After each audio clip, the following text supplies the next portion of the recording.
أعوذ بالله من الشيطان الرجيم بسم الله الرحمن الرحيم الحمد لله رب العالمين والصلاة والسلام على رسولنا محمد وعلى آله وصحبه أجمعين سبحانك لا علم لنا إلا ما علمتنا إنك أنت العليم الحكيم رب اشرح لي صدري ويسر لي أمري واحلل عقدة من لساني يفقه قولي رب زدني علما وفهما وألحقني بالصالحين برحمتك يا أرحم الراحمين اللهم علمني ما ينفعني وانفعني بما علمتني وزدني علما ربي قد آتيتني من الملك وعلمتني من تأويل الأحاديث يا معلم محمد مصطفى صلى الله تعالى عليه وسلم علمني يا مفهم محمد مصطفى صلى الله تعالى عليه وسلم فهمني يا معلم إبراهيم عليه السلام علمني يا مفهم سليمان عليه السلام فهمني Tekabbel minni ya Rabbi, ya Rabbi, ya Rabbi. Çok kıymetli ve muhterem izleyenler, bu dünyayı ilimleriyle aydınlatan, gökyüzünde ebedi yıldızların en parlağından daha parlak olarak parlayan İslam alimlerini rahmetle anıyoruz. İnsanlığın hayrına çalışan, sulh ve adalet için hukukun üstünlüğünün, barışın, sevginin, kardeşliğin, huzurun, sosyal devletin ve sosyal adaletin cihana hakim olması için bu çalışan, göz nuru döken ne kadar alimlerimiz varsa, onların tümüne Allah ebediyülebet rahmet eylesin, mağfiret eylesin. Evliyaların sertacı Hazreti Muhammed onların önderidir. Aleyhissalatu vesselam. Tüm peygamberlerin imamı olan Hazreti Muhammed'dir. Alemlere rahmet olarak Allah'ın rahmetinin tecellisi olarak, alemlere rahmet olarak gönderilen şanlı peygamber Hazreti Muhammed'dir. Aleyhissalatu vesselam. Onun yolunda ilim yıldızları olarak parlayan, dünyanın en büyük hukukçuları, en büyük kaşifleri, ne kadar dünyada imanlı, İslamlı alimlerimiz, bu yolda gayret sarf edenlerimiz varsa, Allah onların üzerinden rahmetini eksik etmesin. Biliyorsunuz ki Hz. Muhammed'in okulunda Eshab-ı Güzin okudular. Gökyüzünde parlayan yıldız oldular. Zifiri karanlıklarda dünyayı aydınlattılar.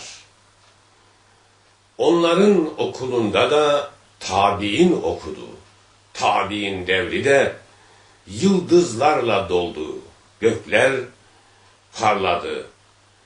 Tabi'inden sonra da tebe-i tabi'in devri alimlerle dolup taştı. Ve bunların içinde en çok öne çıkıp parlayanlardan biri İmam-ı Azam Ebu Hanife hazretleridir. Rahmetullahi aleyh ve aleyhim ecmain. Onun üzerinden Allah'ın rahmeti hiç eksik olmasın ve diğer alimlerimizin de ve şehitlerimizin de, gazilerimizin de, mücahitlerimizin de, tüm ümmeti Muhammed'in mümin olan, Allah'ın kuluyum diyen, bütün varlığıyla yüce değerlere, yüce İslam'a, ilmi delillerle, hak delillerle İslam'a sarılan tüm müminlere de Allah çok razı oldum deyinceye kadar Allah rahmet eylesin. Kıymetli dostlarımız, İmam-ı Azam'ın Fıkhi Ekberinden bütün dünyaya keşif notları, irşat notları vereceğiz. Fıkhi Ekber, İslam imanını sağlam delillerle ortaya koyan, bir imanın gerçek iman olması için İslam'ın delillerine dayanarak iman etmeli, bu imanı ebediyülebed korumak için imanı mahveden, imanı imanlıktan çıkaran ne kadar küfür, şirk, nifak gibi, tekzip gibi tehlikelerden imanı korumak için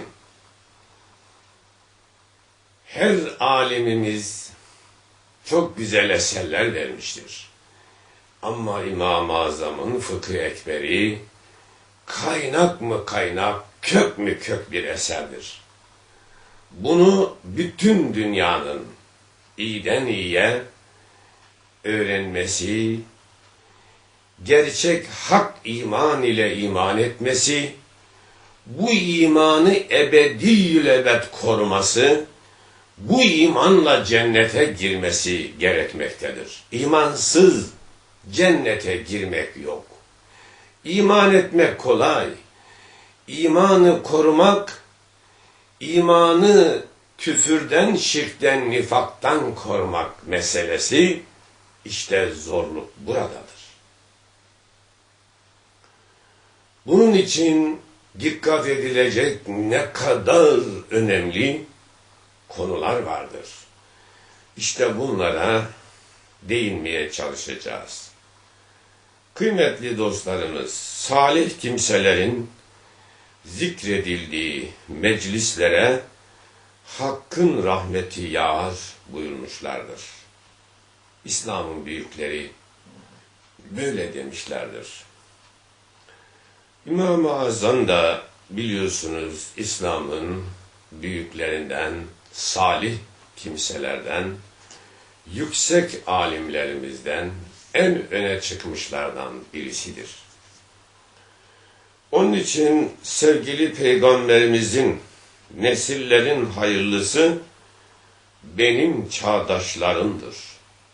Bakın Peygamberimiz kendi asrını sahabileriyle beraber yaşadığı saadet devrini kastederek diyor ki, nesillerin hayırlısı benim çağdaşlarımdır diyor. Sonra onları takip edenlerdir diyor. İşte mesela burada Hz. Muhammed'in ortaya koyduğu, anlattığı İslam'ı delillerle bilip iman etmeli ve ameli salihe geçmelidir. Bütün çırpıntımız budur, insanlığın hayrına. Tüm insanlığın kurtuluşuna gelmiştir Yüce İslam. Bu da ilmi delilleriyle bilmekle mümkündür. İslam'da birinci dereceyi kazanan biliyorsunuz muhacirlerdir. Tevbe suresinin 100. ayeti kerimesinde Yüce Rabbimiz bakın muhacirleri nasıl övüyor. Çünkü bunlar ilk defa İslam için kelime-i tevhid getirip İslam'ın cihana yayılması için küfre, şirke, batıla, dünyanın bütün zalim ve zorbalarına karşı göğüs germişler ve hakkı müdafaa etmişler. Nice zulüm ve işkencelere katlanmışlardır. Muhacirler birinci derecede dünyanın en büyük kahramanıdırlar Hz. Muhammed'in çevresinde, yakınında. Ve ondan sonra ensar gelmektedir. Ensar da bunlara yardım edenler. Onlara güzellikle tabi olanlar yok mu? Bakın, İslam'da birinci dereceyi kazanan muhacirler ve ensar ile onlara güzellikle tabi olanlar yok mu? Allah onlardan razı olmuştur. Onlar da Allah'tan razı olmuşlardır. İşte muhterem izleyenler, bütün mesele Allah'ın kulundan razı olması, kulun da Allah'tan razı olmasıdır. Kulun Allah'tan razı olması ne demektir? İslam'ı bütünüyle seve seve kabul edersin, tasdik edersin, ikrar edersin. Seve seve onun ameli salihlerini işlersin. Allah'ın hiçbir emrine itiraz etmezsin, edemezsin. Bu inançla Allah-u Teala'yı razı etmeye çalıştığın zaman, bütün samimiyetinle, Allah da senden razı olduğu zaman, ebediyül ebed her şeyi kazandın demektir. Bunu beceremeyen her şeyi kaybetti demektir. Bu imanla başlar. İmam-ı Azam da bunun için dünyaya en kıymetli eserlerden kök kaynak eser delillerle Fıkh-ı Ekber'ini ortaya koymuştur. Şimdi bundan size keşif notları vermeye çalışacağız. Tabii bu dayandığımız kaynak eserlerden de bazılarını haber verelim sizlere. İbn-i Hacer el-Heysemi çok kıymetli bir İslam alimidir. Hem de Şafii ekolündeki yüksek alimlerdendir. İmam-ı Azam'a hayran olanlardandır. Şimdi bunun gibi yüksek alimlerin fikirlerine yer vererek dersimiz devam edecektir. Yüce Allah tam samimi ihlas ile anlayıp dinleyen, art düşüncelere kapılmayan ve Allah'ın rızasını arayan kullar zümresine ilhak eylesin. Yüce Allah'a bitmez tükenmez hamdü senalar olsun. Şanlı peygamberine salatu selam olsun. O alimlerimize de bol bol Allah'ın rahmeti üzerlerinden ebedi eksilmesin. İşte alimler, meliklerin saltanatı onların ayakları altındadır. Alimler ilimle Allah'ın rızasını arayan kişilerdir. Mevkilerde, makamlarda, saltanatlarda bunların gözü yoktur. İmam-ı Azam'ın avucuna dünya konduğu halde dünyayı elinin tersiyle itmiş, hiçbir halifeden, hediye bile kabul etmek istememiş ve etmemiş. Tehlike gördüğü zaman da onu korumuş, sonra iade etmesini vasiyet etmiş. Haktan taviz vermemiş. Kıymetli dostlarım, alimler yıldızlara nurları ileten ana yıldız, yani güneş gibidirler. Çünkü insanlık ilmi ışıklarını alimlerden alır. Alimleri yok sayarsanız geriye ne kalır? Tarihte Beni İsrail'in bazıları, içinde bazı gruplar ne yaptılar? Peygamberleri katlettiler, alimleri katlettiler. Allah'ın hışmına yakalandılar. Bugün İslam alemi kendini gözden geçirsin. Alime, ilme değer vermezsen geriye ne kalır? Başı bozuklar kalır. Her kafadan bir ses çıkar. Nitekim çıkıyor, işte görüyorsunuz. Milletin kafasını allak pullak etmek için neler yapılmıyor ki? Allah bunların bütün şerlerinden emin eylesin. Allah'tan başka hiçbir ilah olmayıp o tek olan Allah'a kulluk yapmak, o Allah'tan gelen ilimleri öncelikle kavramak, ona göre iman etmek, Allah'ın nasıl istiyorsa, kendini bize Allah nasıl tanıtıyorsa Kur'an ile, Hz. Muhammed'le öyle tanıyıp öyle iman edeceğiz. İşte Fıkıh-ı Ekber'de İmam-ı Azam bunun için çırpınan, büyük mü büyük, güneş üzerine doğan yıldızlar gibidir. Güneş de bir büyük yıldız kabul ederseniz, ondan da daha büyük yıldızlardır. Bunlar ışığını nereden aldılar? Ademleri, alemleri aydınlatan Hz. Muhammed'in ışık deryalarından aldılar. Ona da Allah rahmetiyle tecelli etti. İlmiyle tecelli etti. Bunlar insanlığın tümünün hayrına tecelli eden nedir? Ebediyül ebed, insanlığı kuşatan Allah'ın rahmetinin tecellisidir. İslam bütün insanlığı kuşatan Allah'ın rahmet tecellisidir. Bu imanla başlar, akaidle başlar. Onun için şehadet ise insanı maarifin kemaline ulaştırır.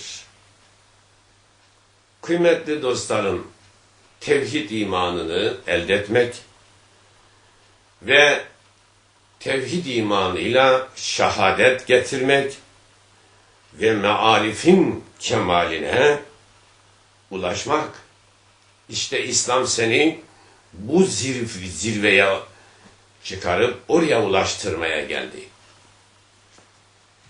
Haydi aziz dostlarım, Allah'ın hidayetiyle, tevfikiyle, avn-ı muavenetiyle biz azmedelim, Allah'ın yardımını bol isteyelim. Çalışarak isteyelim. Muhammed aleyhissalatu vesselam ki öyle Allah'ın Resulü ki o halkın zahiri ve batını manada hidayetleri için çalışan alimlerin feyiz kaynağı Hz. Muhammed'dir. Aleyhissalatu vesselam. Neden? Yüce Allah yüce ilminden kendi kitabı olan Kur'an-ı Kerim'i Muhammed'in bağrına yerleştirdi. İslam, Kur'an, ilimler Muhammed'in bağrından parladı. Aleyhissalatü vesselam. Vahiy ilahi onun kalbine yerleştirildi. Muhammedsiz dünya, hayal bile edilemez. Kur'an-ı Kerimsiz, İslamsız dünya hayal bile edilemez. Yazık olur bu dünyaya. Bu dünya, gökler yer Allah'ın mülkü. Allah mülküne İslam ile rahmet tecellisiyle tecelli etmiştir. Muhammed ise alemlere rahmet peygamberidir. Kıymetli dostlarım, salatü selam Hz. Muhammed'in üzerine olduğu gibi onun âline, eshabına, ezvacına, etbaına da salatü selam olsun bizden. Çok kıymetli ve muhterem efendiler, biliyorsunuz ki İmam-ı Azam tabi'in devrinde yaşamış, Eshab-ı Güzin'le de görüşmek nasip olmuş. Tabiinin yüksek alimleriyle de tamamıyla da hemen görüşmüş. İslam okulunda tabiatüstü ilimleri okumuş. Ve bir dünyanın en büyük fakihi, fıkıh alimi olmuştur. Fıkıh ne demek derseniz, Yüce İslam'ın bütün lehte ve aleyhteki emri ilahileri, hükümleri, delilleriyle bilmek demektir. İmam-ı Azam Ebu Hanife'nin okulu dünyayı okutan bir ekol haline gelmiştir.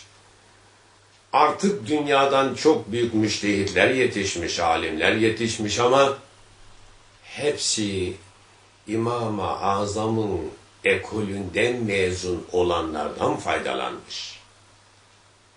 Bunu büyük alimler sonradan bir bir itiraf ettiler. Evet, İmam-ı Azam'ın ekolünde ve onun mezhebine intisap edenlerin sayısı dünyada daima çoğunlukta olmuştur. Dünya Müslümanlarının en az 2/3 her asırda Ebu Hanife'nin İslam anlayışına hayran kalmışlardır. Diğer alimlerimiz de çok mu çok kıymetlidirler. Efendim, şöyle bir bakalım, bu ekolden nice alimler yetişmiş. Şimdi şöyle bir mevzu olduğu söylenen bir hadis-i şerif rivayet edilmektedir. Ebu Hanifete hüve siracü ümmeti. Ebu Hanife ümmetimin kandilidir. Şimdi bunu mevzu olarak kabul ettiğiniz zaman, fakat dünyadaki 14-13 asırlık tarihe bakarsanız, İmam-ı Azam'ın ilminin dünyayı aydınlatmasına bakarsanız, bu bir gerçek olarak karşınıza çıkar. Ebu Hanife'nin kemal ve fazileti herkesçe meşhur ve mütevatir olan zühd ve takvası dünya alimleri tarafından bilinmektedir. Bir tane ehli bid'at karşı çıkar, zındıklar karşı çıkar. Cahiller, mutaassıplar karşı çıkarlar. Yoksa İmam-ı Azam gibi ve diğer büyük müştehitlerimize, o kâşif, fatih ulemaya dil uzatılmaz. İmam-ı Şafii Hazretleri Bakın ne diyor? Rahmetullahi aleyh ve aleyhim ecmain. Dünyanın en kıymetli alimlerinden biri de ve hem de onun ekolü de çok kıymetlidir. Bak ne diyor İmam-ı Şafii Hazretleri. Bütün insanlar fıkıhta Ebu Hanife'nin iyali, yani talebesi, çocuklarıdır diyor. İmam-ı Şafii Hazretleri İmam-ı Malik'e soruyor. Ebu Hanife ile buluştuğunuzda onu nasıl gördünüz diyor. Bak, Malik Hazretleri de dünyanın en büyük yıldızlarındandır. İlim yıldızıdır. Bakın İmam-ı Malik de ne diyor?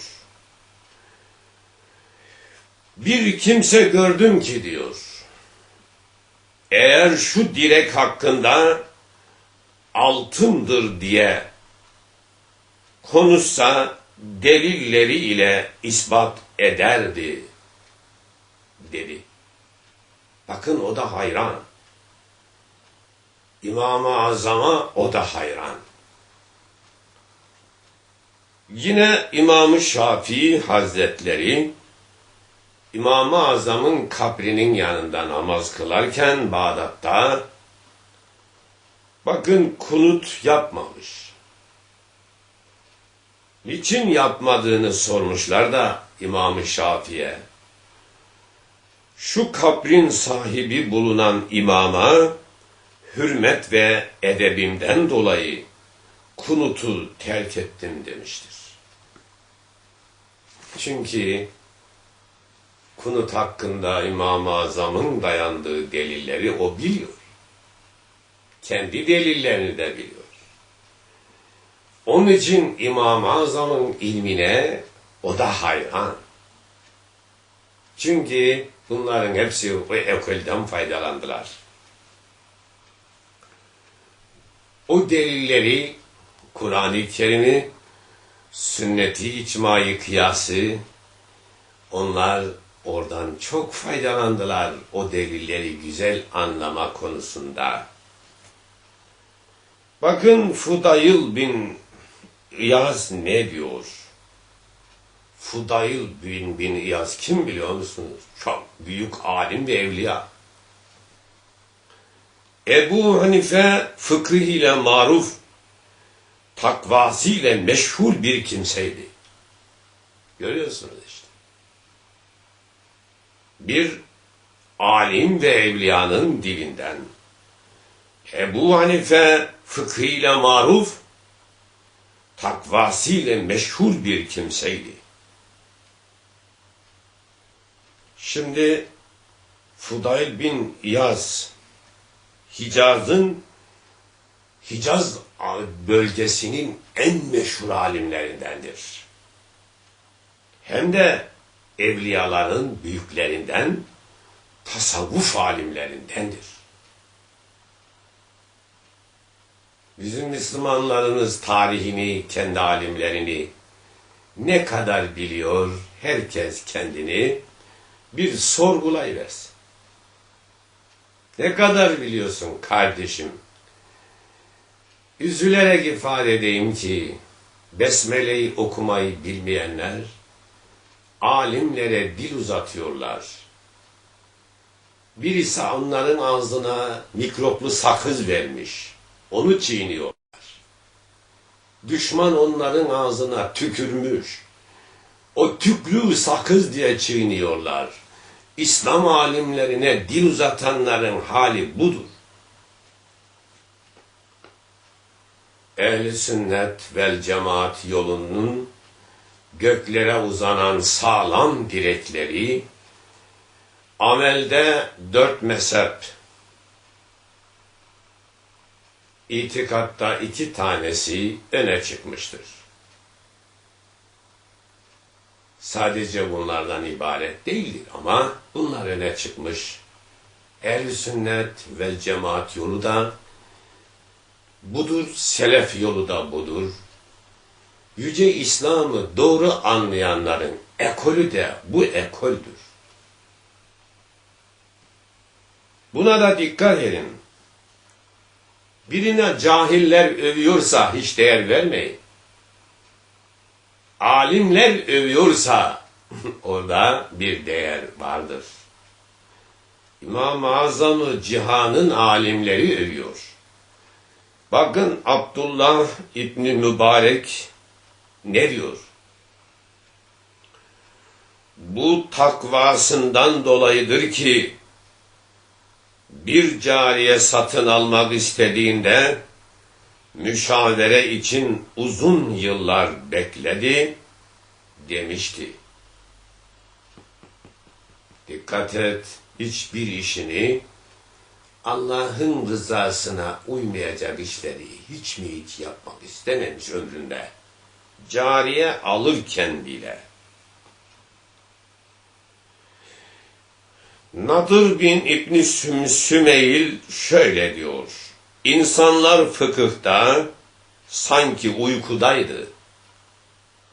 Onları bu uykudan Ebu Hanife İmam-ı Azam uyardı diyor. Nadır İbn Sümeyl kim biliyor musunuz? İşte bunları da çok iyi bilmek gerekmektedir. Bu da Horasanlı olan çok kıymetli bir İslam'ın alimlerinden birisidir. Horasan erenlerindendir.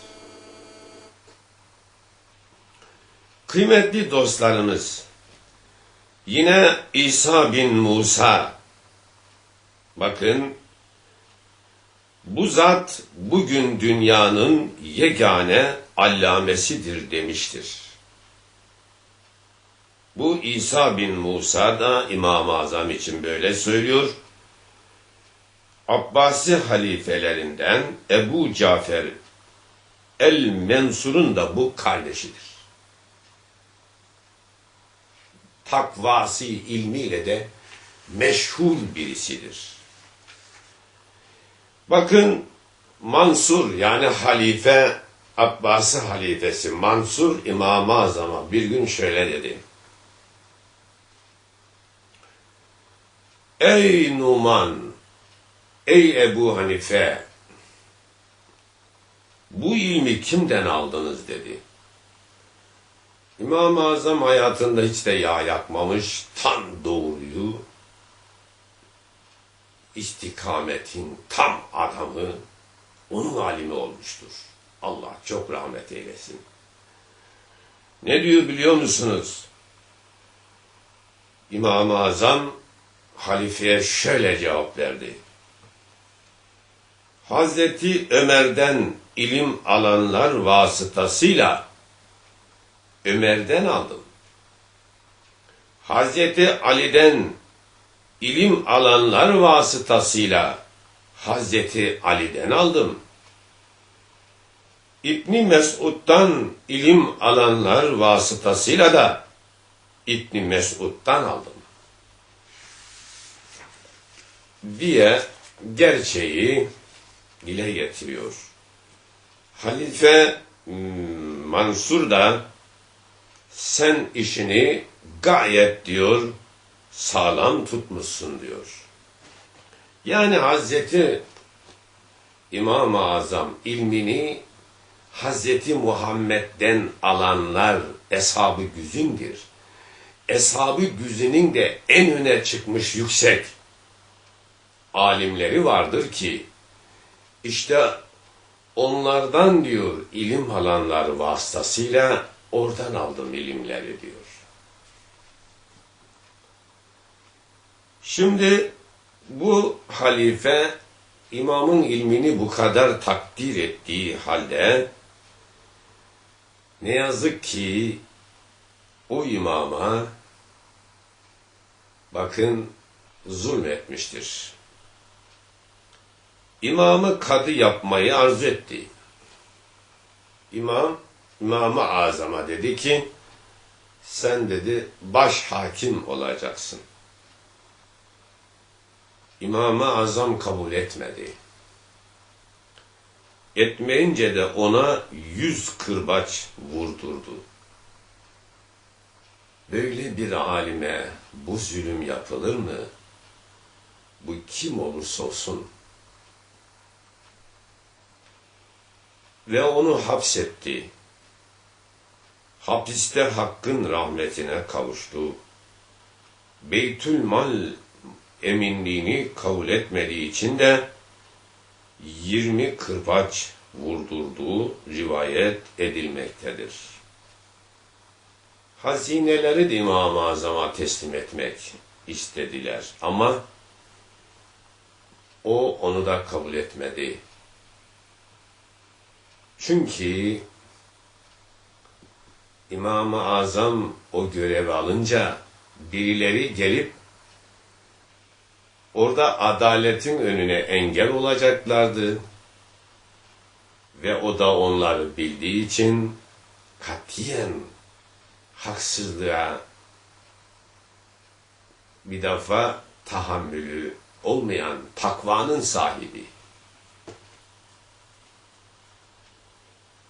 Ebu Hanife şöyle derdi: herhangi bir meselede Resul-i Ekrem'den bir hadis gelirse başınız gözümüz üzerinedir ve başınız gözümüz üzerindedir. Ashab-ı kiramdan bir şey gelirse bunlardan sünnete uygun olanı tercih ederiz. Fakat bir meselede hadis ve sahabenin kavli bulunmazsa tabiini taklit edemeyiz. Çünkü biz de içtihat etmekle memuruz. Yani iş içtihada kalınca diyor, biz de içtihad ederiz. İçtihat ne zaman yapılır? O konuda asli delil, ayet ve hadis gibi nas bulunmadığı zamandır. Onu da müştehid alimler iyi biliyorlar. Müştehid olmayanın bu konuda bir kelime söz etmeye hakkı yoktur. Evet kıymetli efendiler, Ebu Hanife bütün geceyi ibadetle geçirirdi. Gündüzünü ilim, irfanla geçirirdi. Yine ne diyor? Büyüklerden birisi, Ebu Hanife'den daha sabırlı, daha çalışkanını görmedik demişlerdir. Birçok insanlar böyle söylerlerdi. Yine Ebu Yusuf, İmam-ı Muhammed ki dünyanın en büyük müştehitlerinden İmam-ı Azam'ın 2 büyük talebesidir bunlar. Rahmetullahi aleyhi mecmain. Ve İmam-ı Züfer, bu da Abdullah İbni Mübarek, Leys bin Sa'd, İmam-ı Malik bin Enes, Mis'ar bin Kidam, bunlar dahi İmam-ı Azam'ın talebelerindendi. Dünyanın en büyük alimleri bunlar. İbn-i Mübarek'in bakın yanında İmam-ı Azam anıldığı zaman dünya kendisine arz olunduğu halde ondan yüz çeviren kimsenin halinden mi bahsediyorsunuz? Dedi. Bütün dünya İmam-ı Azam'a arz olundu. Ama o dünyayı elinin tersiyle geri itti. Ve Allah'a, Hakk'a yöneldi, ahirete yöneldi. İlimle Allah'a yöneldi, insanlığın hizmetine. Fıkıh ilminin dünyanın en büyük alimlerinden biridir. Fıkıh ilminde. Ebu Hanife öyle bir insandı ki kendisinden çok defalar rica edilmiş. hatta tehdit bile edildiği halde yine hiçbir zulme karışmamıştır. Nerede zulüm var, oraya karışmamış, zulme engel olmaya, zalimi zulümden vazgeçirmeye imkanlarıyla çalışmıştır. Halifeden hiçbir şeyi kabul etmezdi. Yalnız bir defa Halife Mansur, adamlarından Hasan bin Kahtebe isminde bir şahıs ile 10.000 dirhem göndermiş, İmam bunu reddedememiş.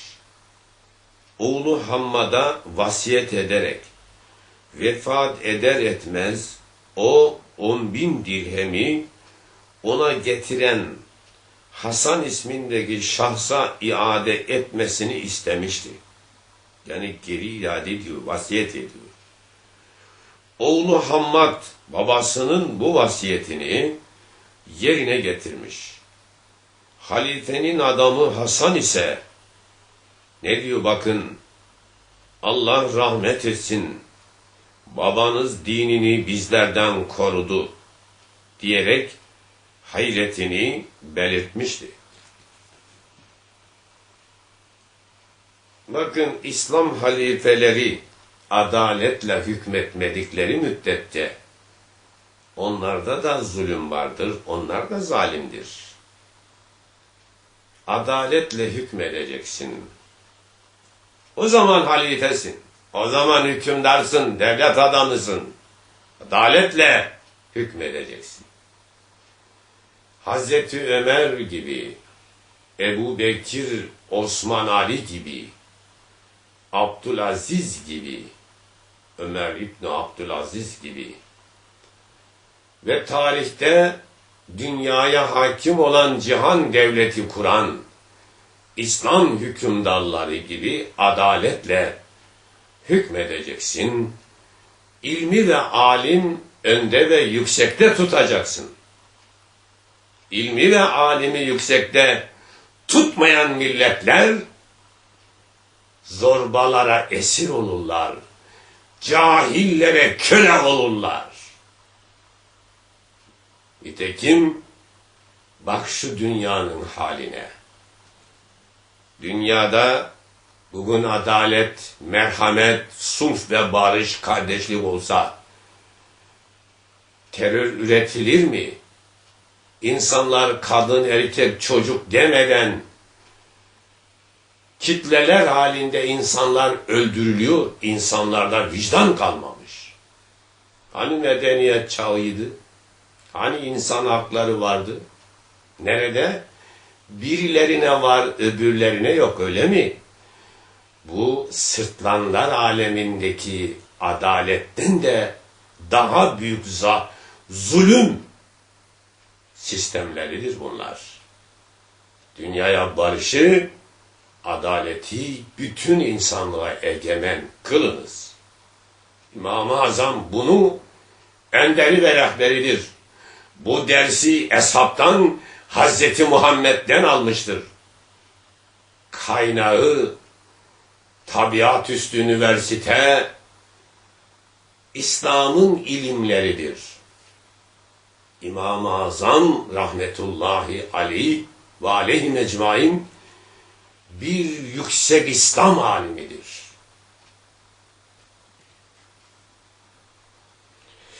Muhammed'in aleyhissalatü vesselam kıymetli bir ümmetidir. Benim görüşüm şudur. Takip ettiğim yol bundan ibarettir. Bakın, o bütün imkanlarını ilmi delillere dayar ve böyle derdi. Ebu Hanife borç verdiği kimsenin duvarının dibine dahi oturmadığı rivayet olmuş. Niye? Borç verdiği insanın duvarının dibine bile oturmadığı, faiz olur korkusuyla. Bir de verilenler Allah için verilir. borç, ödünç verdin. Allah için verdin. Allah için verdiğin zaman onun sevabını direkt Allah'tan kat katmerli alacaksın. Ben falancaya para verdim diye onu tehmet altında bırakmayacaksın. İmam-ı Azam bu konuda da zirveyi yaşayan ehli takvanın önderlerindendir.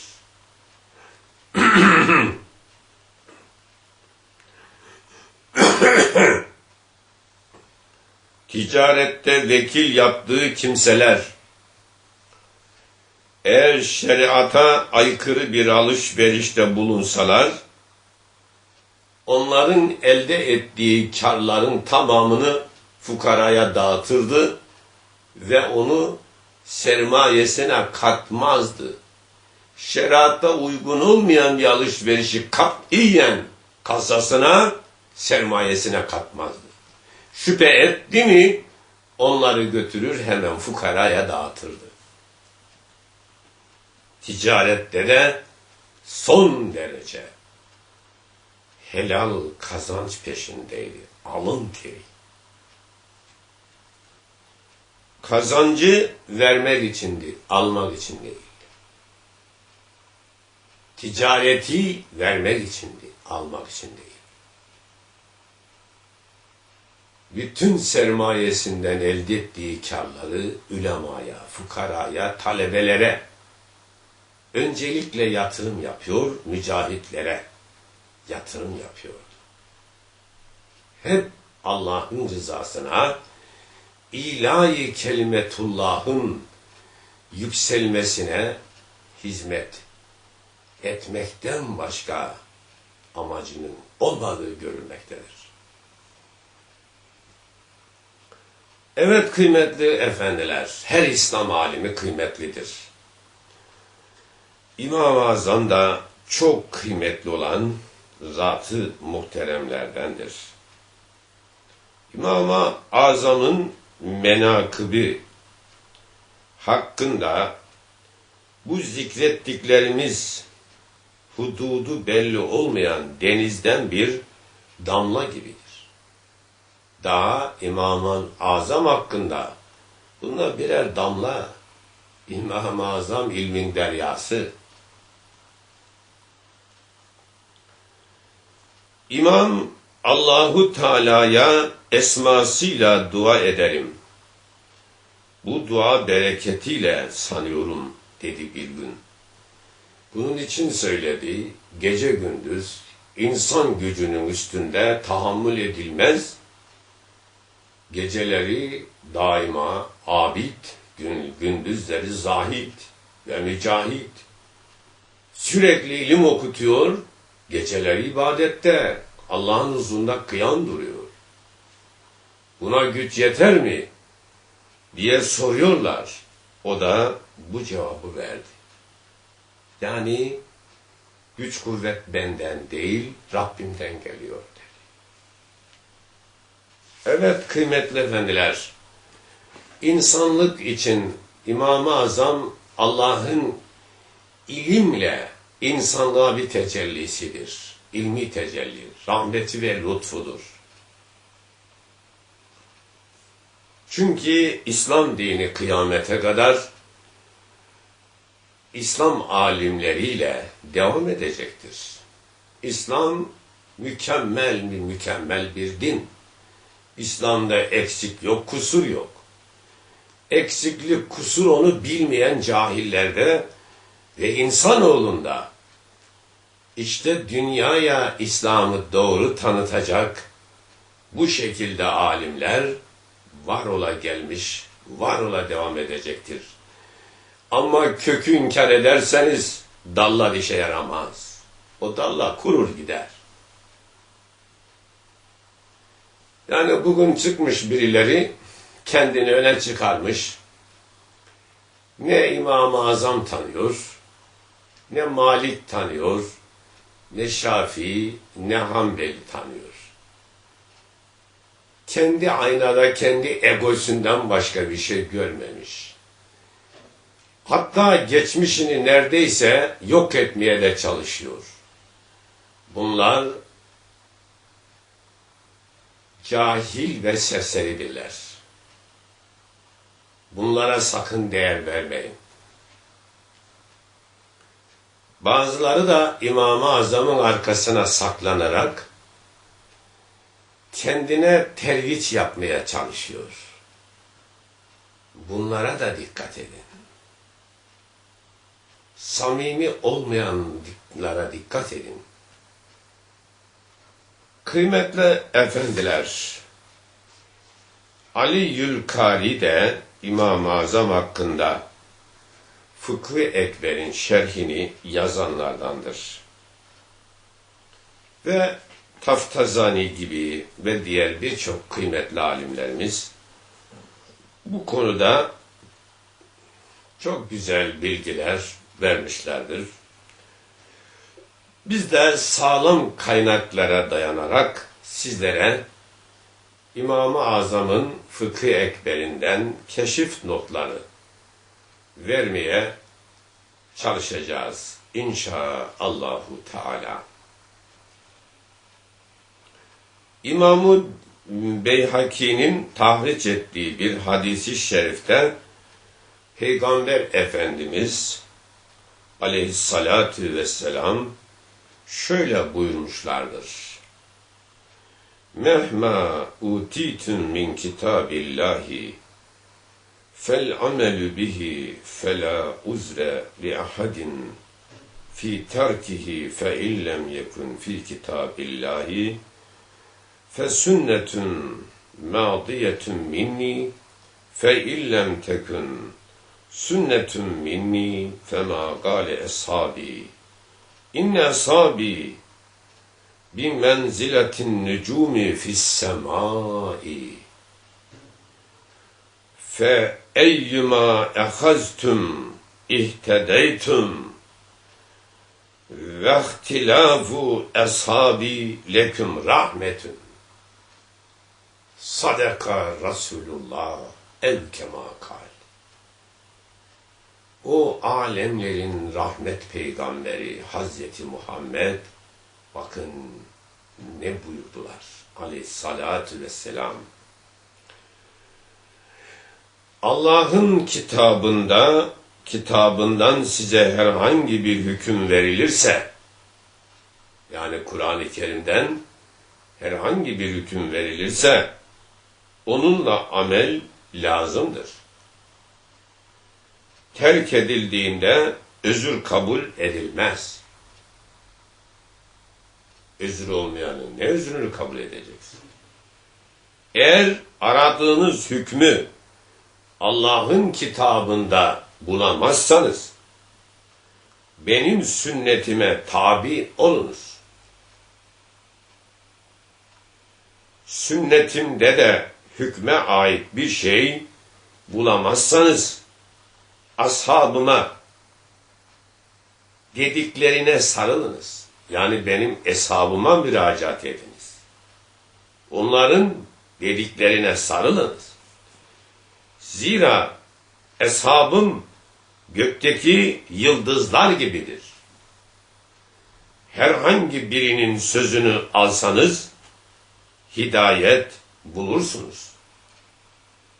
Ashabımın ihtilafı da sizin için bir rahmettir. İşte kıymetliler, Eshab-ı Güz'ün içindeki ihtilaflarında rahmet olduğunu söylüyor şanlı Peygamberimiz aleyhissalatü vesselam. Bu hadisi şerifi Suyuti Cezilül Mevahibi Fihtilafil Mezahib adlı eserinde tahriç etmiştir. Efendim Seyyid Afifi Hayatul İmam adlı eserinde bunu zikretmiştir. Bedir Harbi'nin sonunda yapılan istişarede esirlere yapılacak muamele hususunda Yani bu ihtilaftan bir örnek verelim. Ebu Bekir radıyallahu anh fidye alalım dedi. Ömer ise bunların cezalarını verelim dedi. Bu iki görüşte peygamberin huzurunda taraftar bulmuştu. Neticede Peygamber Efendimiz Ebu Bekir'in görüşünü tercih etmiş, ona göre hareket edilmişti. Ayet-i kerime nazil olarak ikinci görüşü faziletli kılmakla beraber Ebu Bekir'in görüşü olan fidyeyi takrir etti. Böylece aslında iki görüş arasındaki muhalefet de vahiy ile tasdik edilmiş oluyor. Görüyorsunuz ki Cenab-ı Hak ikinci görüş, Ömer'in görüşünü daha çok kabul ettiği halde öbür görüşü de takrir ediyor. O da yerleşmiş oldu. Onu kaldırmadı.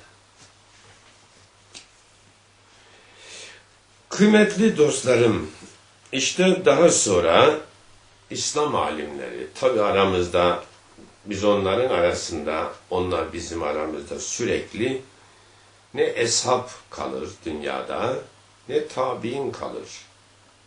Ama ilim, irfan, Kur'an, sünnet, icma, kıyas, bunları iyi bilen alimler kıyamete kadar olur. İşte bizim dikkat edeceğimiz konu burasıdır. Aslı elde iyi tutmak, aslı bilmek ve aslı korumak, asıldan fere, bilinenden bilinmeyene terakki ederek çağları ilimlerle kuşatmak, ümmeti Muhammed'in görevidir. Elimizde bütün deliller mevcuttur. Şahane mi kıymetli alimlerimiz mevcuttur. Deliller eldedir. Evet, bugün hiçbiriniz burada öğle namazını kılmasın.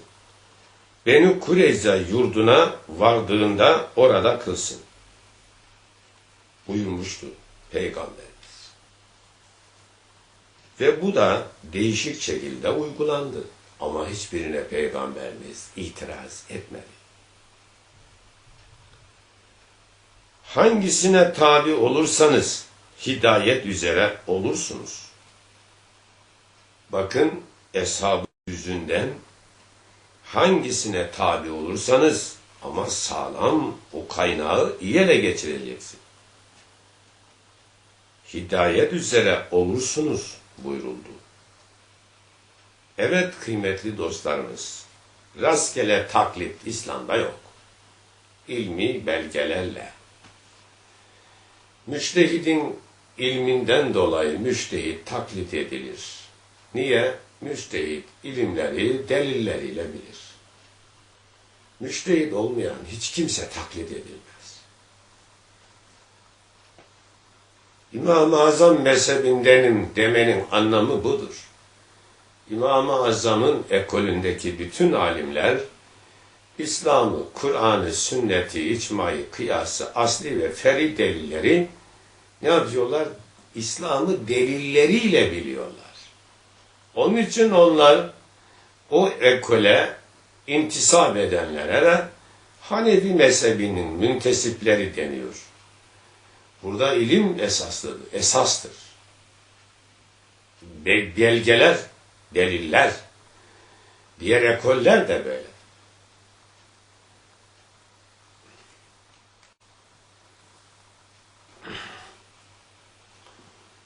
Çok kıymetli ve muhterem efendiler, Peygamberin aleyhissalatü vesselam eshabının kendi aralarındaki bu tür ihtilafı insanlar için bir rahmet olduğunu unutmamalıdır.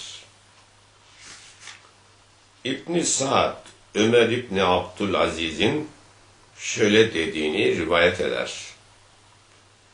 Eshab-ı kiram arasında olan ihtilaflar beni çok sevindirdi. Arap'ın en kıymetli malı olan hecin develeri benim olsaydı bu kadar sevinmezdim. Niye? İhtilaflar olacak ki değişen şartlara çareler bulmak da kolaylaşacaktır. İhtilaf rahmettir. Kimin ihtilafı? Alimlerin ilmi yarışmalarındaki olan ihtilaf. Onlar bir ilmi yarışmadır. Bir ağacın çeşitli dallarıdır. İlim ağacının çeşitli dallarıdır. Yine Beyhaki ise eğer ashab arasında ihtilaf vaki olmasaydı ruhsat da olmazdı. Ruhsat olmayınca hayatta yaşamak zorlaşır. İslam ise hayatın en kolay yaşanma tarzını, en mutlu ve en güzel hayat tarzını ortaya koymuştur. İslam'da zorluk diye bir şey yok. İslam dünyadan zorluğu kaldırmaya geldi. İslam'ın olduğu yerde her çare vardır, zorluklar yoktur. İslam'ı iyi anlamamızsan, anlamak istemiyorsan sana diyeceğimiz bir sözümüz olmaz ki. Adam bilmiyor, bilmek de istemiyor. Buna bir şey diyemeyiz ki. Bizde dayatma yok. Ama adam Müslüman olmuş. İslam'a inanmış. Ondan sonra tabii ki bu ilimle, alimle hareket edecektir. Müslümanın görevi budur. Ya alim olursun veyahut da ilimle, alimle hareket edersin. İşte müştehit mezhep bunun için lazımdır. Alim olmasa, ilim olmasa cahiller karanlıkta gözleri bağlı gidiyor. Bunlar birer birer düşecekler düşeceği yerlere. Yeryüzünün mezhep dediğiniz zat-ı muhteremler, dünyaya ışık tutan ilim önderleridirler. İslam'ı delilleriyle, belgeleriyle bilen zatlardır. Onun için hiçbir müştehide, onun ekolüne, hak mezheplere sakın dil uzatmayın. O dilleriniz ya çürür veyahut da çok büyük zarar görür. Sakın öyle yapmayın. Bir alim, Kur'an-ı Kerim'e, sünnete, icma, kıyasa dayanmadan ortaya bir hüküm beyan etmez. Edemez. Harun Reşit, İmam-ı Malik'in Muvatta'nı bakın ne yapmak istedi.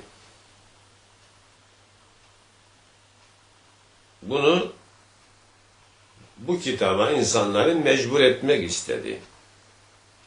Harun Reşit. Bakın İmam-ı Malik buna hemen kendi karşı çıktı. Görüyorsunuz. İşte alim odur. Benim kitabım okunsun dünyada. Başkası okunmasın. Ben işte hadisleri biliyorum. Medine alimiyim demedi. Ya bakın ne diyor İmam-ı Malik. Şimdi bugünün naylon ilahiyatçıları İmam-ı Malik'in bu sözünden gereken ders alsınlar. O naylonlar var ya, doğru dürüst ne Kur'an-ı Kerim'i biliyorlar, ne sünneti, ne icmayı, ne kıyası, ne asli ilimleri, ne de fer'i ilimleri. Doğru düz bilmiyorlar. İnsanlığı kendilerine terviç yapmaya çalışıyorlar. 4 mezhebi yok sayacak, kendine çevirecek. Bakın bu zihniyete ta o gün İmam-ı Malik dünya alimle dolu. Ne dedi? Rahmetullahi aleyh ve aleyhim ecmaîn. Ey müminlerin emiri diyor, bakın halifeye, Harun-ur Reşid'e diyor. Bunu emretmeyiniz. Benim kitabıma milleti mecbur etmeyiniz. Peygamberin ashabı da bazı fer'i meselelerde ihtilaf ettiler. Bu sahabeler çeşitli beldelere yayıldılar. Bundan dolayıdır ki müştehitler arasında ihtilaflar olacaktır. Bunlar ise ümmet için Allah tarafından verilmiş bir rahmettir. Her biri kendince sabit olan delil ile amel ettiklerinden hidayet üzeredirler. Gördün mü? İşte alim gibi alimler hep böyle söyler. Bugün çıkmış birileri kendinden başka dünyada kimsenin olmamış gibi bahsediyorlar. Hem de rant peşinde koşuyorlar. Bunlar bu çağın Belamlarıdırlar. Belam da Firavun tarafını tuttu, Musa'ya karşı koydu, belasını buldu. O rantiyeciler de dini kullanan din istismarcıları da ilimsiz, belgesiz, kendi enaniyetini, hevasını ve kuruntusunu ilim olarak ortaya koymaya çalışanlar bu çağın Belamlarıdırlar. Cenab-ı Hak bunları dili dışarıya çıkmış hallayan, harıl harıl soluyan köpeğe benzetmiştir.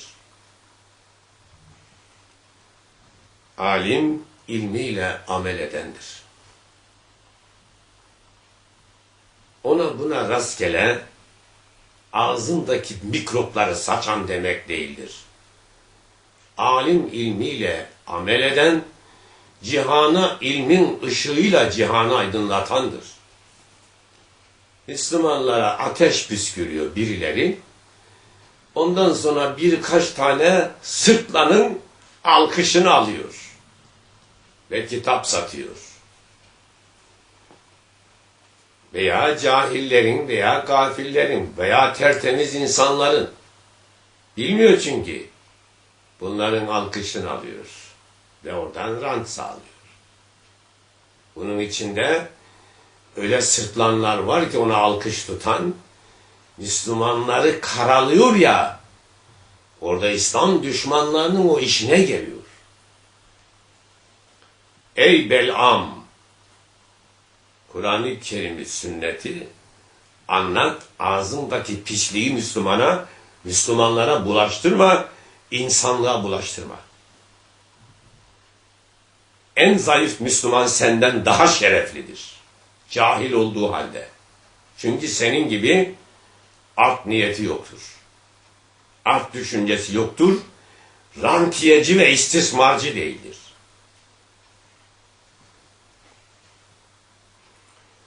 Evet kıymetliler, biz hiçbir Müslümana toz kondurmayız.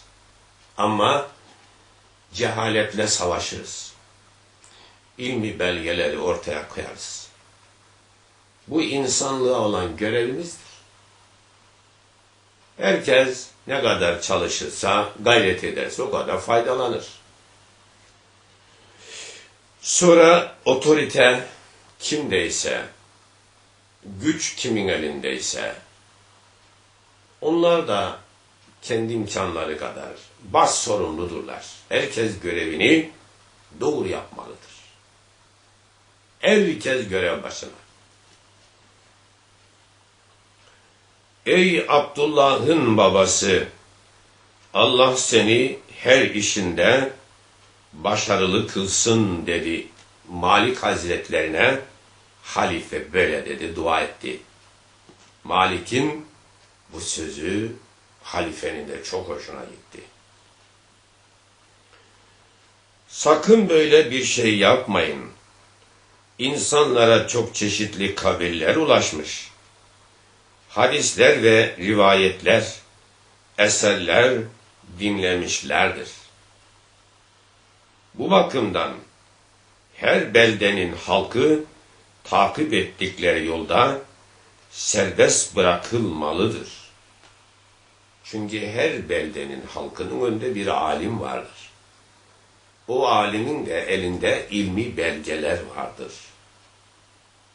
O ilmi belgeler, bir başkasının elinde olmayan belge bu berikinin elinde olur.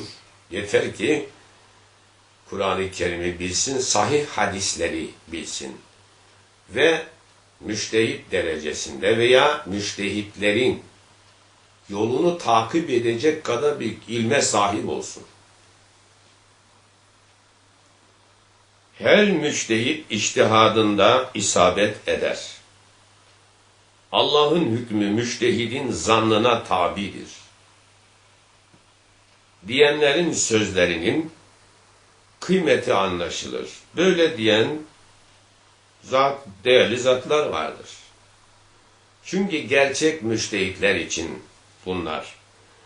Bu söz çeşitli şekillerde 4 mezhebin imamlarının her birinden rivayet edildiği gibi Şafii ve Hanefi alimlerinin çoğu ile Kadı Ebu Bekir el-Bakillani tarafından da tercih edilmiştir.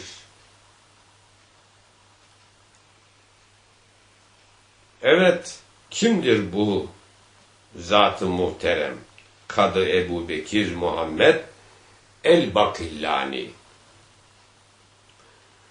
Bu büyük bir usul alimi ve fıkıh alimidir. Amelde Malikidir.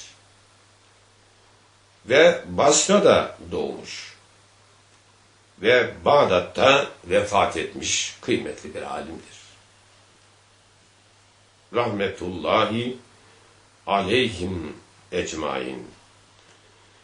İsabet eden müştehide 2 sevap, hata edene ise 1 sevap vardır. Hadisi şerifine de zıt değildir. Yani bu söz, bu hadisi şerife de zıt değildir demişlerdir.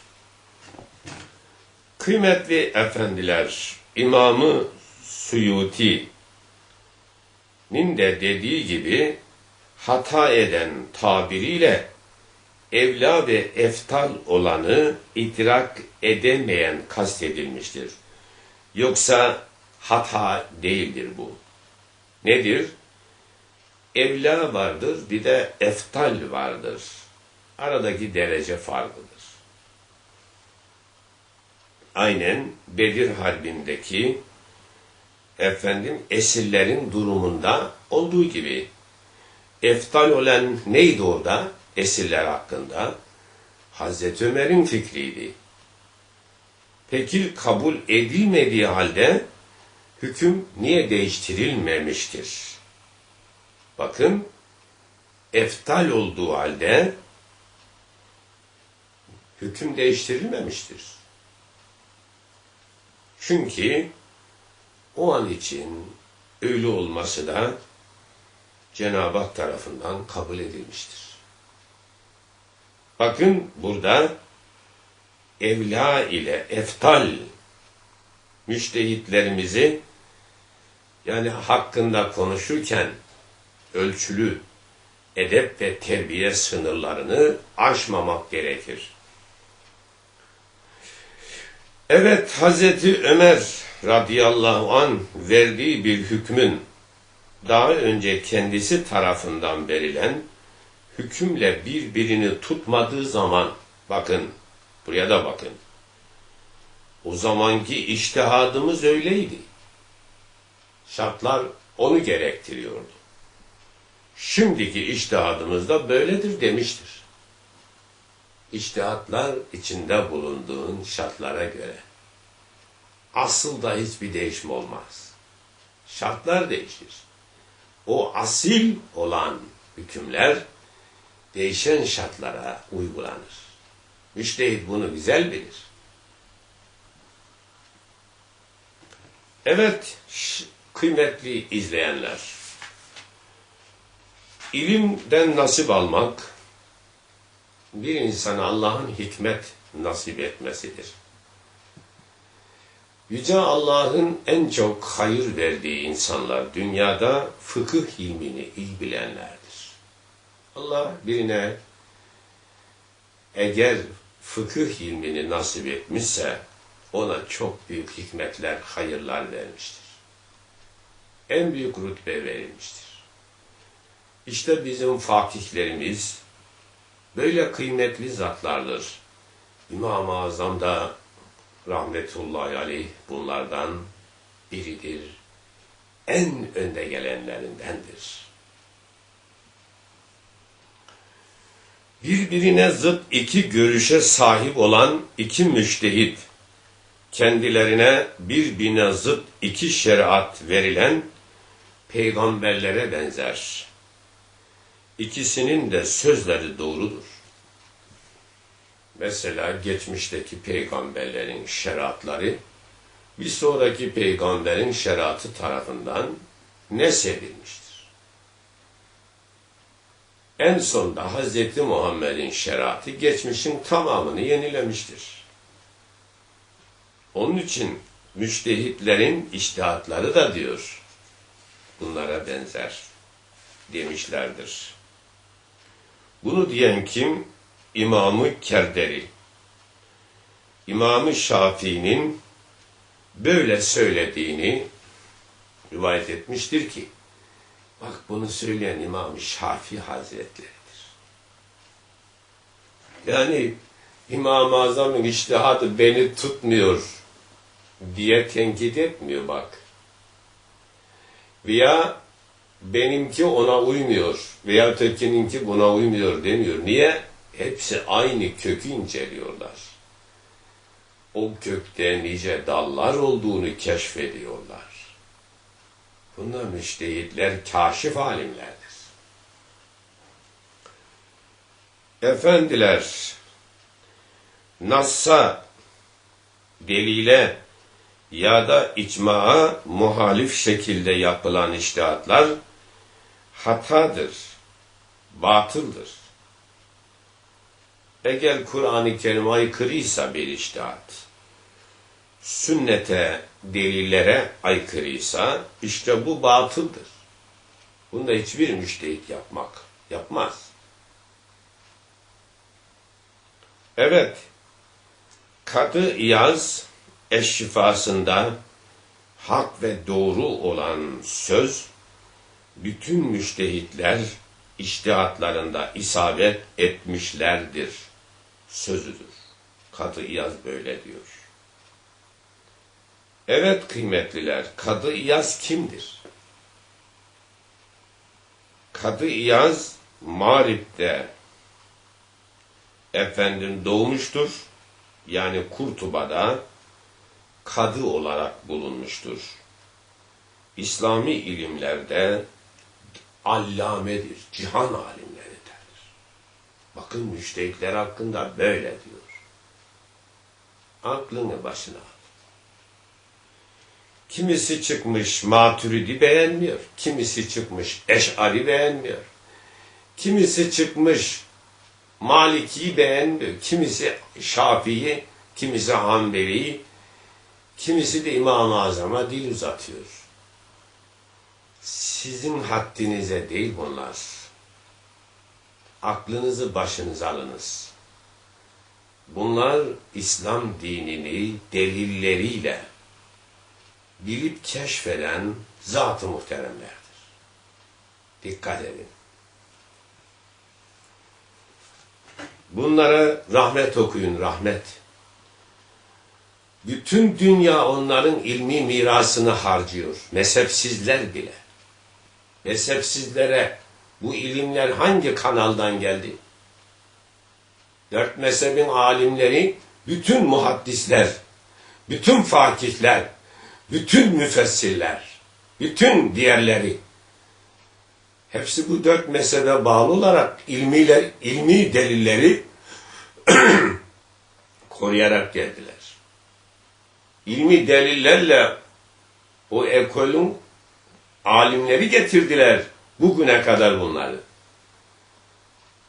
Bugün Buhari, Müslim, Tirmizi ve diğerleri ve diğer bütün muhaddislerimiz, bak bakayım nereye bağlılar? Her biri bu 4 mezhepten birine bağlı.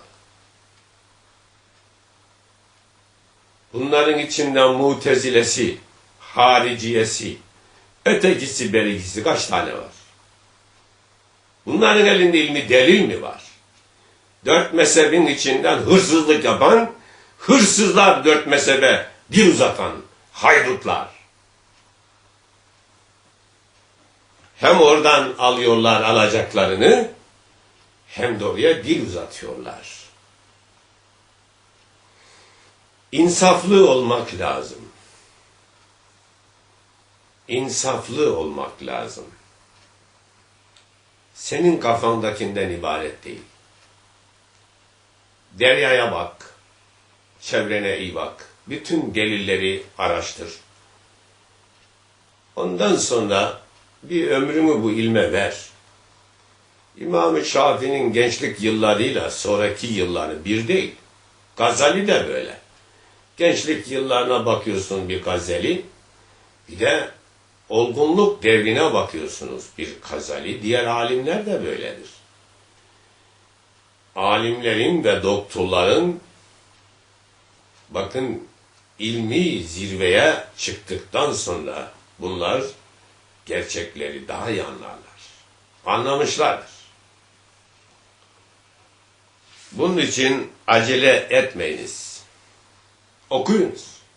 Delilleri araştırınız. İmam-ı Azam'ı daha iyi anlayacaksınız. Hayran olacaksınız.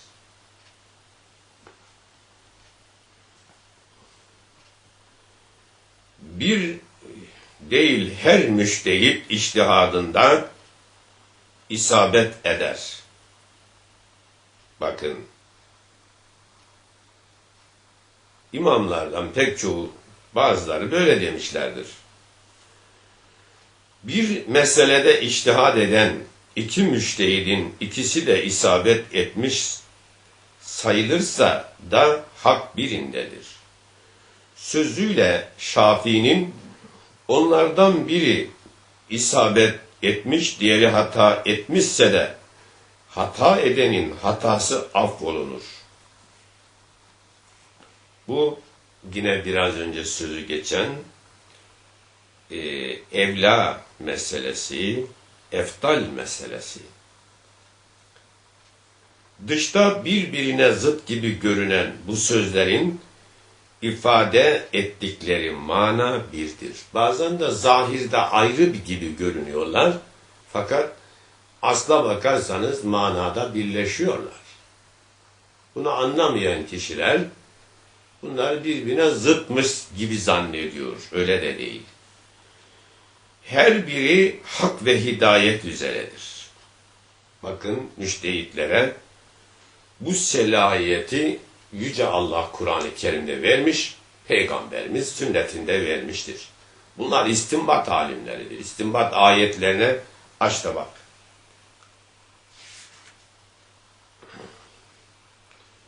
Evet, kıymetli izleyenler, bizim amacımız her alime ilmi değerinde, o seviyede onu rahmetle anmak ve eftalin daha eftaline doğru da yol almaktır. Evet, Hz. İsa Aleyhisselam'ın şeriatında diyet vacip kılınmış. Bak, diyet vacip kılınmış. İslam şeriatında ise maktulün velisi kısas ile diyet. Kısas ile diyet arasında seçme hakkına sahip kılınmıştır. Önceki şeriatlerde elbiseye necaset bulaştığında orayı kesmek gerekirken, bu da İslam şeriatımızda necaset isabet eden mahallin su ile temizlenme imkanı getirilmiştir. Onların kitapları bir kıraat ile okunması lazım gelirken, bizim şeriatımızda kolaylık olsun diye 7 harf üzere kıraate de izin verilmiştir. Bizden öncekilerin şeriatlerinde hükmün değiştirilmesi, nesih diye bir şey yokken, bizim şeriatımızda peygamberin sağlığında nesih vaki olmuş, Yüce Allah İslam'ı kendi içinde ayrıca yenilemiştir. Kıblenin değiştirilmesi de buna en güzel misaldir. Ümmeti Muhammed'e verilen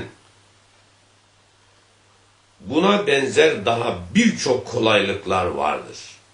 Son şeriat, dünyanın kıyamete kadar Yüce İslam'ın son şeriatı Muhammedi şeriat olduğu için nice kolaylıklar konmuştur. Çünkü kıyamete kadar insanlığın artık son şeriatı Muhammedi şeriattır. Geçmişin tamamı yenilenmiştir. Bütün kolaylıklar getirilmiştir. Yüce Allah kendisi yenilemiştir. Dini ortaya koyan, şeriatı ortaya koyan, şari olan Allah'ın kendisidir. Başkası şeriatı ortaya koyamaz. Peygamberler şari değildir. Allah şaridir. Şeriatı Allah koyar, peygamber uygular. Ve uygulamıştır. En güzel şekilde. Hem tebliğini, hem yerleşmesini, hem uygulamasını. Bunun her türlüsünü dünyaya iyiden iyiye yerleştirilmiştir. İslam tamamen kemale erdirilmiştir. İslam'da eksik, kusur yoktur. İnsanoğlu eksiği, kusuru kendinde arayacaktır. Yüce Allah şanlı Kur'an'da bakın ne diyor. Bakara suresi 185. ayet-i kerime. Yuridullahu bikümül yusra ve la yuridu bikümül usra. Allah kolaylık diler, zorluk dilemez. Var mı bir diyeceğim? İşte İslam bu. Allah sizin için zorluk değil, kolaylık murad eder. Ve ma ceale aleyküm fi'd-dîni min harac. Ne diyor Yüce Rabbimiz? Allah Celle Celaluhu. Celle Şan. Allah diyor sizin için dinde zorluk kılmadı. İslam'da zorluk diye bir şey yok. Eğer birisi zorluk diyorsa İslam'ı bilmiyor. Veya anlamamış. Veya yanlış öğrenmiş. Ben müsamahakar, tevhid diniyle gönderildim. Bu'istü bil hanifetis semhati. Sevgili Peygamberimiz Aleyhissalatü vesselam Fethül Kebir'de Suyuti'nin kaleme aldığı bu hadisi şerifte Cenab-ı Hak ne diyor? Ben müsamahakar tevhid diniyle gönderildim. Kıymetli dostlarım, dünya İslam alemine hep beraber şöyle bir tebliğimiz var. önerimiz. Ey İslam alemi, ey ümmeti Muhammed! Yüce İslam'ı kendi kaynağından, kendi delilleriyle öğrenmeye çalışalım, müçtehid alimlerimizle hareket edelim. Eğer ilmi olmayan, müçtehid olmayanları devreye sokarsanız, dünyada ümmet parçalanır ve parçalandı. 4 mezhep değil şimdi, dünya paramparça oldu. Her lider, her önder, her ustad, artık Kur'an'ın, müçtehidin, sünnetin, ilmin, irfanın yerine bunlar geçti. Ve ümmet parçalandı. Devletlere, devletciklere, krallara, kralcıklara, hiziplere, hizipciklere, grupların daha küçüklerine bölündü de bölündü, parçalandı. Şimdi bunların içinde bazılarını da düşman destekliyor ki, şu İslam'ı bilenlere karşı hücum diyor. Bakın 4 mezhebe bugün hücum ettirenlerin arkasında kimler var? İslam birliğini, dünyanın sulh ve barışını, dünyanın huzurunu ortadan kaldıran insanlığın baş düşmanı şer güçler, işte bunlar barışın düşmanlarıdırlar.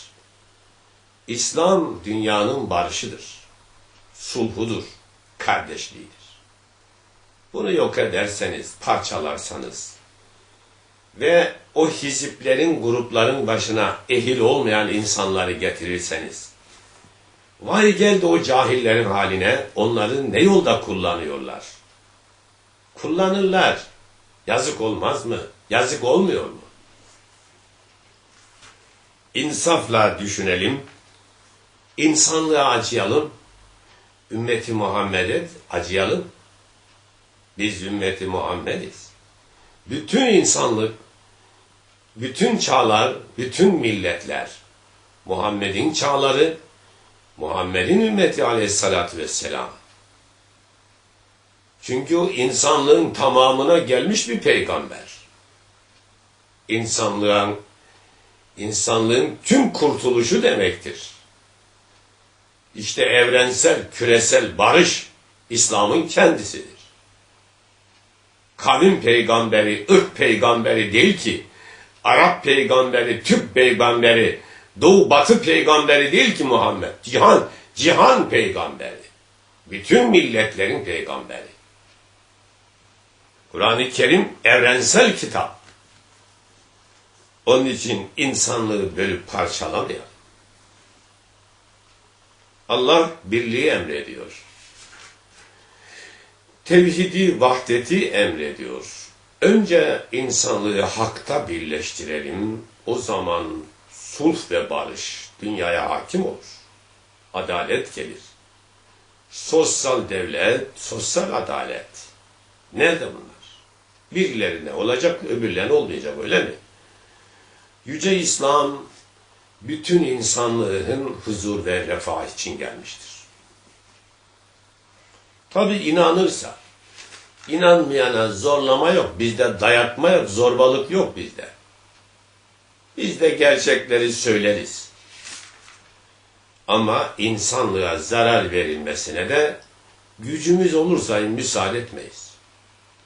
İnsanlığı da, ekosistemi de koruruz. Çünkü tüm insanlık Allah'ın kulları, ekosistem Allah'ın mülküdür. Senin keyfine tahrip ettiremeyiz. Tabi imkanımız olursa, gücümüz yeterse, gücümüz yetmese Allah'ın gücü her şeye yeter. Bir veliye eziyet eden kimse benimle harp etmiş gibidir. Bakın Cami-ü Said'de, Fethül Kebir'de Peygamberimizden bu rivayet vardır. Alimler Allah'ın evliya kullarıdır. Veli kullarıdır. Bir veliye, alime eziyet eden kimse benimle harp etmiş gibidir diyor. Kim? Yüce Allah diyor bu hadisi kutsi. Allah'a savaş açmış olursun. Allah alimlerden, evliyalardan yanadır. Onlar onun himayesindedir. Alimlere, evliyalara kötülük düşünme sakın. Onlardan faydalan. Kıymetli efendiler, ilmiyle amel eden İslam alimlerinin tamamı Allah'ın velisi, evliya kullarıdır. İlmiyle amel eden, dikkat et. İslam'ı biliyor delilleriyle. İlmine de amel ediyor. Bu evliyadır, kesin. Havada uçan birini arama. Havada sinekler uçuyor. İstitracı olan iblis de şarkı garbi dolaşıyor. Sakın bunlara aldanma. Hak delillerle, hak ilimlerle bir defa amel ediyorsa bir alim, o evliyadır. Bunda şüphen olmaz.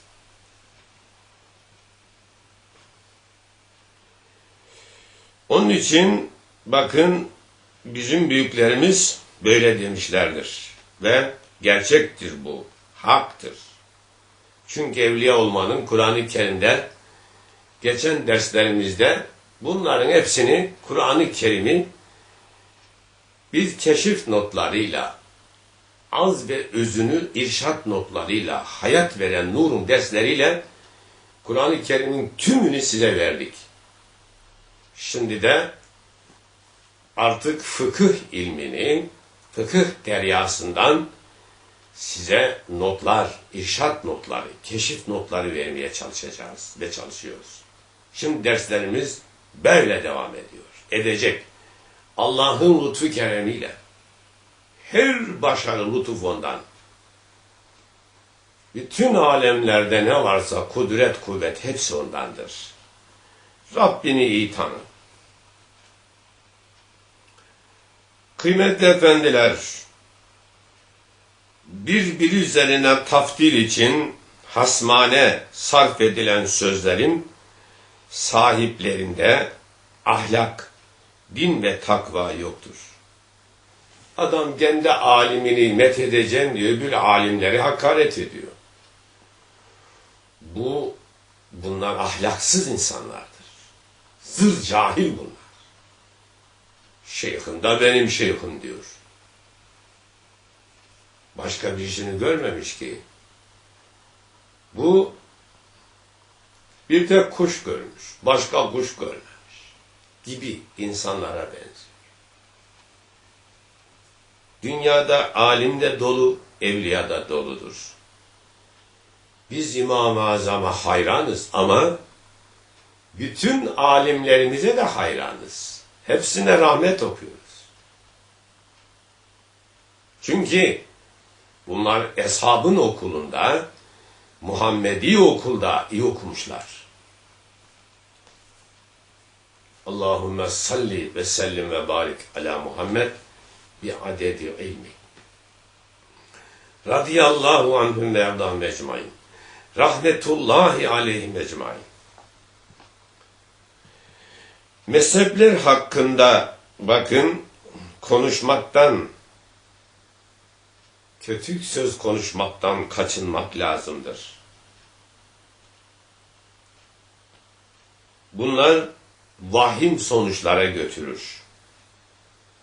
Mezhep taassubunu körükleyerek vahim sonuçlar meydana getirmektedir. Biz İmam-ı Azam'ı överiz ama öbürlerine de rahmet okuruz. Biz İmam-ı Azam'ı ilmi delillere, onun takvasına, onun ilmine, yaşantısına hayranız. Diğer alimlerimiz de böyle kıymetli. Şimdi adam kendi mezhebinin içinden o mezhebin alimlerini almış, öbürlerine ateş püskürüyorsa bu ahlaksız ve cahil, zır cahil insan bunlar. Bir defa herkesin hatası neredeyse o hatası kadar hatalıdır, başarısı kadar başarılıdır. Orayı biliyor musun sen? Oraya indin mi? Oraya inecek gücün var mı? O delillere ulaşacak. Yok. Ne konuşuyorsun? Bu bir zır zır cahilliktir. Bu cahillikten dünyada her Müslümanın diyen kaçınması gerekir. İlmi delillere mezhepler sarılmıştır. Eğer sen bir mezheptensen o mezhebin delillerini öğren ve o delillere göre hareket et. Bir de kendi kapasitene iyi bak. Kendini tanı. Sen kimsin? Senin ilmi kariyerin ne? Ona göre konuş. Toyluk yapma. Yapmışsan tövbe istiğfar et. Tövbe istiğfar et, hemen o alimlerin tamamına rahmet okumaya bak. Sevgili izleyenlerimiz, onlar İslam alimleri birbirlerinin kemalini daima itiraf ederlerdi. Bugün bir Şafii İmam-ı Azam'a hayrandır. Ve bir Malik hayrandır. Ve diğerleri birbirlerine hayrandırlar. Çünkü onlar birbirlerinin kemalini daima itiraf ederlerdi. Çünkü nefsine hiçbir alim pay vermez. Dinini savunur, delilleri savunur. Nefsini savunmaz. Nefsini savunan alçaktır. Nefsin kuludur. İblisin kuludur. Nefisle iblis birlikte çalışır. Bakın İbni Abbas'tan radıyallahu anhü ve erda mecmain gelen bir haberde şöyle diyor. Geçmiş ümmetlerinin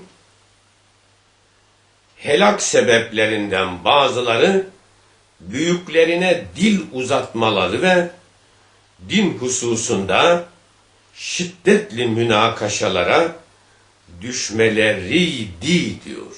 Gördün mü?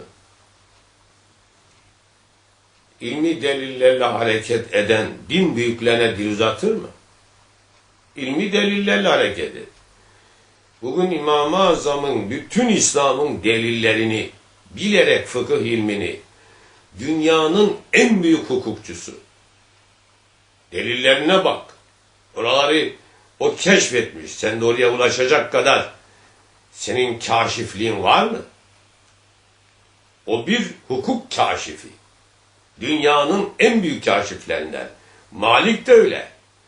Şafi de öyle. Ve Hanbeli de öyle. Ve o ekolde yetişmiş nice alimler böyle.